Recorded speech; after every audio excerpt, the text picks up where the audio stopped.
এটি আসলেই খুবই সুস্বাদু।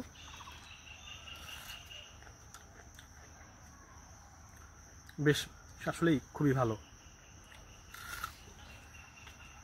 তরমুজ, জামরুল আমাদের দেশীয় গ্রীষ্মকালীন ফল।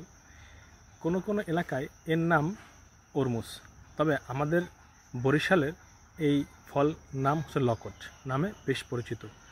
এই লকট ফল দেখতে সুন্দর ও লোভনীয় হলেও খেতে তত সুস্বাদু নয়, তবে কারো কাছে বেশ সুস্বাদু। জামরুল সাদা ও মেরুন বর্ণের হয়ে থাকে। এই ফল ডায়াবেটিক্স রোগীর জন্য খুবই উপকারী। ফলটির রসালো ও হালকা মিষ্টি। ফসফরাসের পরিমাণ আপেল, আঙুর, আম ও কমলার চেয়ে বেশি। পুষ্টিগুণ অন্য ফলের মতো স্বাভাবিক। এতে মোট খনিজ পদার্থের পরিমাণ কমলার 3 গুণ ও আম, আনারস ও তরমুজ সামান্য। ক্যালসিয়ামের পরিমাণ লিচু ও কুলের সমান এবং আঙুরের দ্বিগুণ।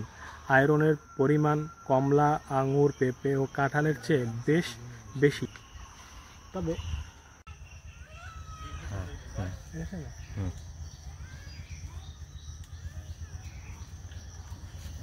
আসলেই যে এটি দেশীয় ফল হিসাবে খুবই সুস্বাদু ফলটি।